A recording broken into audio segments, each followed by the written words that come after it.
आज की क्लास में जो डिस्कशन रहने वाला है वो रहने वाला है electric field on the axis of uniformly charge ring. तो देखेंगे इसको।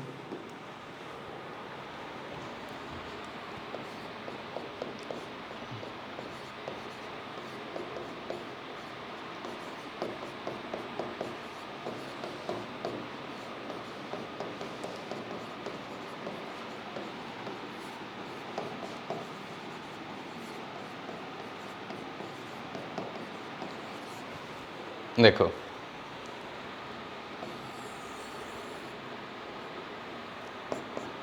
एक रिंग है यूनिफॉर्मली चार्ज्ड,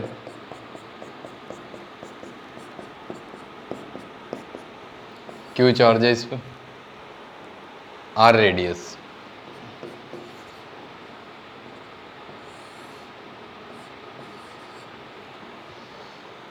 ये रिंग कुछ इस तरीके से है, जैसे मैं इस हाथ के ऊपर मेरे एक रिंग रखूं और उसके सेंटर से ऊपर आ जाऊं, तो इसके सेंटर से x डिस्टेंस पर एक पॉइंट है P। इस P पॉइंट पे मैं इलेक्ट्रिक फील्ड निकालना चाह रहा हूं, इस रिंग की वजह से कितनी रहेगी। तो इसे अप्रोच करने के लिए हमें क्या करना है, देखो इधर एक छोटा सा dx थिकनेस की लेंथ ले लो इस रिंग की, और इसके ऊपर चार्ज है dq। अब ये जो dq चार्ज है, इसकी वजह से जो इलेक्ट्रिक फील्ड इस पॉइंट पे रहने वाली है वो छोटी सी इलेक्ट्रिक फील्ड dE इस तरीके से रहने वाली है। ये x ये r, तो ये डिस्टेंस कितना रहेगा, √x² + r²। अब देखो इसके जस्ट डायमेट्रिकली जो अपोजिट पॉइंट है वो ले लो, dx थिकनेस का dq चार्ज उस पर। अब इस पॉइंट से इस छोटे चार्ज dq की वजह से इस p पॉइंट पे जो इलेक्ट्रिक फील्ड है वो कुछ इतनी dE रहने वाली है इस तरफ।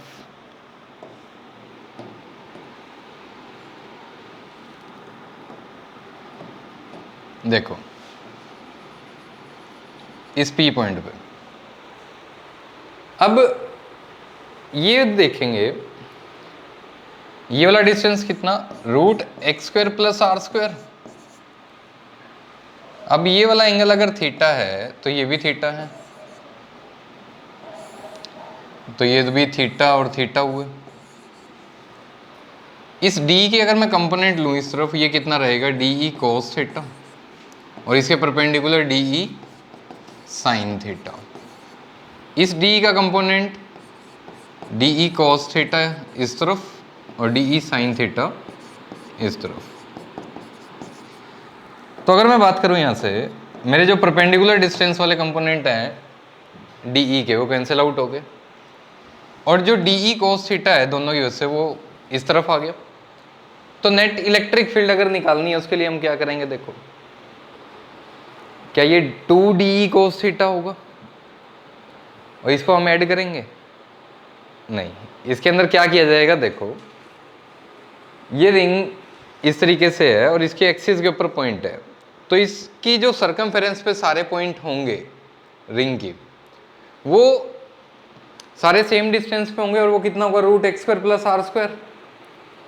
और ऐसे ऐसे बहुत सारे कॉम्बिनेशन बनेंगे dq के डायमेट्रिकली अपोजिट पॉइंट वाले, सबका जो dE sin थीटा है वो कैंसिल आउट हो रहा होगा, और जो dE cos थीटा है सभी के लिए, पूरी रिंग के एलिमेंट्स के लिए dq dq dq अगर ले तो सारे वो एड ऑन हो रहे होंगे एक ही डायरेक्शन में dE cos थीटा।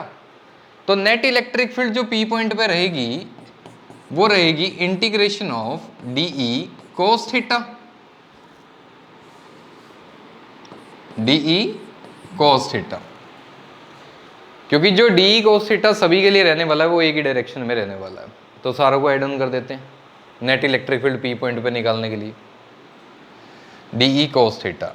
अगर मैं dE की बात करूँ, dE का मैग्नीट्यूड कितना होगा, k, चार्ज कितना dq, k dq by distance √x² + r², इस पूरे का होल स्क्वायर, यही होता है। एक q चार्ज से r डिस्टेंस पे इलेक्ट्रिक फील्ड kq/r², ये वैल्यू आ जाएगी k dq by x square plus r square, ये डी ई आ गई मेरी। तो k d q by x square plus r square, ये डी ई आ गया। अब इस ट्रायंगल के अंदर कोस थीटा कितना रहेगा, बेस बाय हाइपोटेन्यूस। अगर मैं इस ट्रायंगल की बात करूं तो base by hypotenuse cos theta रहेगा। तो x by under root x square plus r square, तो यहां से k into x by x square plus r square की पावर 3/2 हो जाएगा। सेम बेस की पावर ऐड ऑन कर दो, पावर 1 पावर हाफ पावर 3/2 हो गया। अंदर बचेगा इंटीग्रेशन ऑफ डी क्यू। तो अगर मैं डी क्यू सारे एलिमेंट जोड़ दूं तो ये नेट चार्ज क्यू आ जाएगा। यहां से जो net electric field p point पे बचे वो कितनी रही, k q x by x square plus r square की पावर 3/2।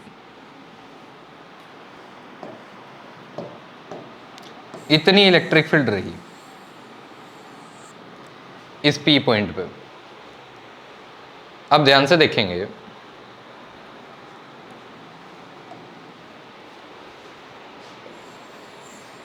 एक रिंग की एक्सिस पे एक्स डिस्टेंस पे जो पी पॉइंट है, आर इसकी रेडियस, क्यू चार्ज इस पे यूनिफॉर्मली डिस्ट्रीब्यूटेड है।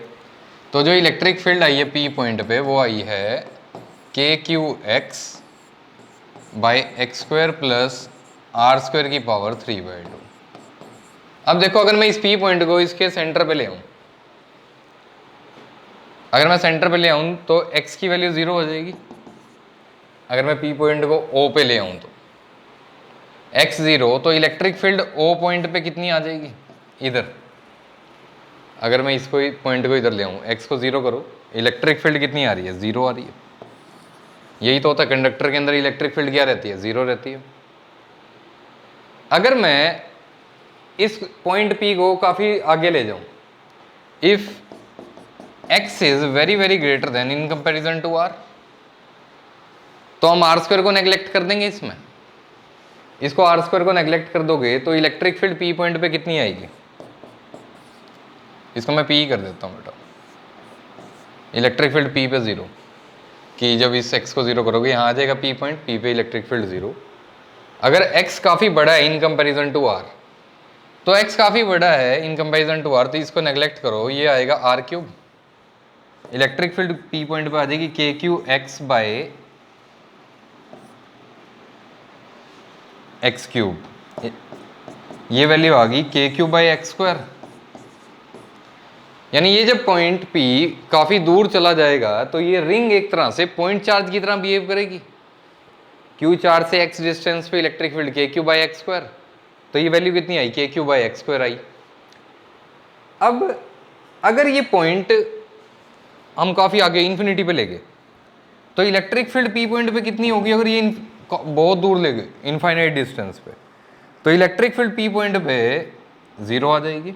If x is equals to x approaches to infinity, अगर मैं यूं कहूं कि if x approaches to infinity, तो इलेक्ट्रिक फील्ड P पॉइंट पे कितनी हो जाएगी, फिर से 0। देखो x पे 0 थी, बहुत ज़्यादा दूर इनफाइनाइट डिस्टेंस पे ले जाने के बाद 0 हो रही है, बीच में वेरी कर रही है, तो बीच में कहीं मैक्सिमम भी हुई होगी। ये इलेक्ट्रिक फील्ड कहीं बीच में किसी पॉइंट पे मैक्सिमम भी हुई होगी। मुझे वो डिस्टेंस चाहिए और वो वैल्यू चाहिए कि जहां पर ये इलेक्ट्रिक फील्ड मैक्सिमम रही होगी। तो अगर मैं उसकी बात करूं, इलेक्ट्रिक फील्ड मेरी पी पॉइंट पे आई कितनी थी, k q x by x square plus r square की पावर 3/2। अगर मुझे मैक्सिमम वैल्यू चाहिए इस इलेक्ट्रिक फील्ड की, तो क्या मुझे D E bye D x की वैल्यू को 0 कर देना चाहिए, इसका डिफरेंशिएशन 0 कर देना चाहिए। तो अगर मैं इसका डेरिवेटिव 0 करूं तो मेरी क्या वैल्यू आएगी, k q x by x square plus r square की पावर 3/2। यहां से इसका डिफरेंशिएशन जो है देखेंगे, के into Q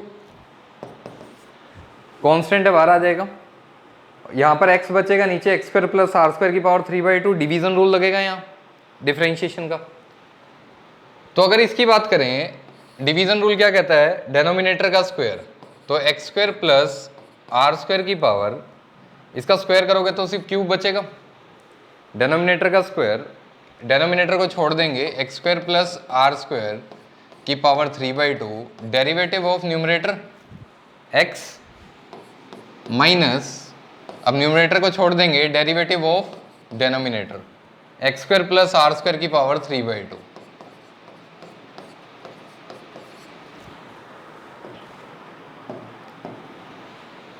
is equals to 0। अब इसे अगर मैं सोल्व करूं यहां से इस पूरी टर्म को,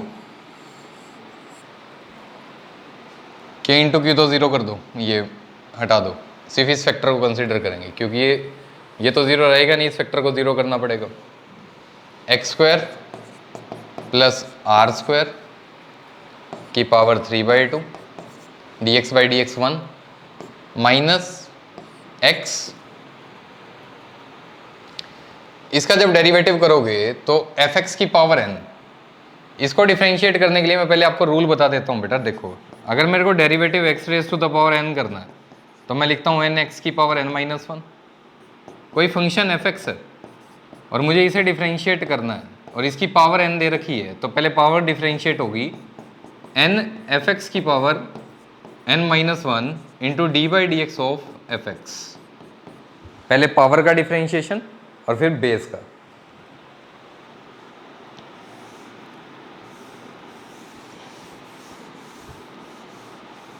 तो अब इसे सोल्व करने के लिए पहले पावर का डिफरेंशिएशन होगा 3/2 x square plus r square की power 3/2 minus 1, that is half, ये पावर का हो गया, into d by d x of, जब बेस करोगे derivative of x square plus r square, तो एक्स स्क्वायर का होगा 2x और आर स्क्वायर का 0, कॉन्स्टेंट टर्म है,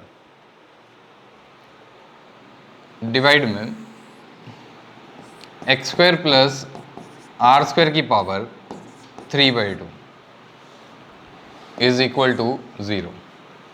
अब यहां से देखें,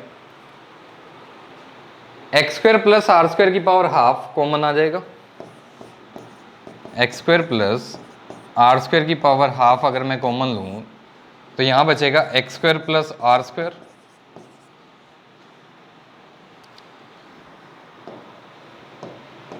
इस 2 से ये 2 कट गया, x square plus r square बचा यहाँ, minus x square plus r square की पावर हाफ तो चला गया, x into x, x square 3 भी है, 3x square by x square plus r square की power 3/2 is equals to 0। Cross multiply करोगे ये वाला फैक्टर 0 और x square plus r square की पावर हाफ, ये तो 0 होगा नहीं, तो ये जो फैक्टर बच गया इसकी वैल्यू 0 रहनी चाहिए और ये वैल्यू कितनी आ जाएगी निकल के, x square plus r square minus 3x square, r square minus 2x square आ जाएगा ये।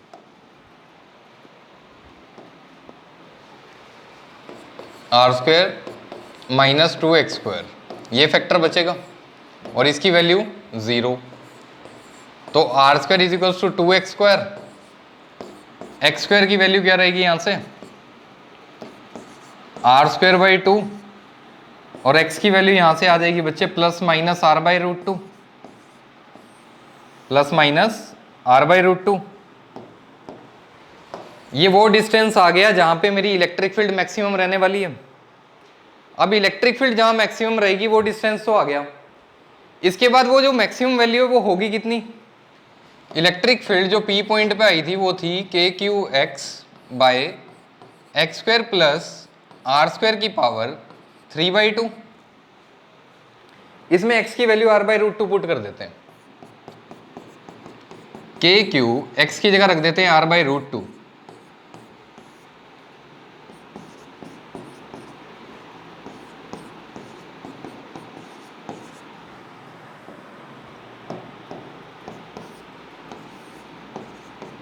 अगर मैं इसको सिंप्लीफाई करूं तो ये वैल्यू निकल के आएगी मेरी KQ r by root 2 r square by 2 plus r square तो ये बनेगा r square by two plus r square, 2r², 3r² by two, ये वैल्यू निकल के आएगी मेरी। और इस पूरे की पावर 3/2 भी है।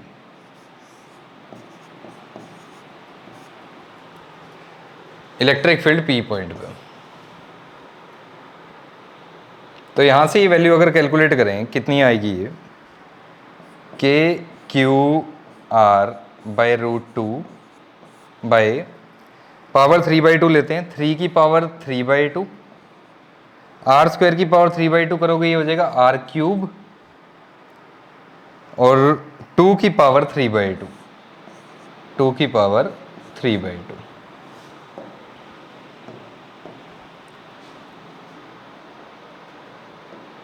ये वैल्यू निकल के आई है जो भी, ये आई है KQR/√2, KQR/√2, 3 की पावर 3/2, r³ बाय 2 की पावर 3/2, यही वैल्यू आई है निकल के। इसको फर्दर सिंप्लीफाई करते हैं, कितनी वैल्यू आ जाएगी, KQR/√2, 2⁻³ बाई 3⁻³, r³, एक r कैंसिल आउट हो जाएगा यहाँ से, √2 की पावर हाफ कटेगा, सिर्फ 2 बचेगा। तो ये वैल्यू निकल के आएगी 2KQ, 3 की पावर 3/2, इसको आप ऐसे लिख सकते हैं 3 × √3, 3 की पावर 3/2 को, और यहाँ बचेगा r²। तो ये वैल्यू निकल के आई है बच्चे, ध्यान से देखेंगे इसको, 2KQ/3√3r²। ये वो इलेक्ट्रिक फील्ड निकल के आ गई है जो मैक्सिमम रही होगी, और कितने डिस्टेंस पे थी ये, r/√2 पे। अगर मैं इसका ग्राफ बनाना चाहूं,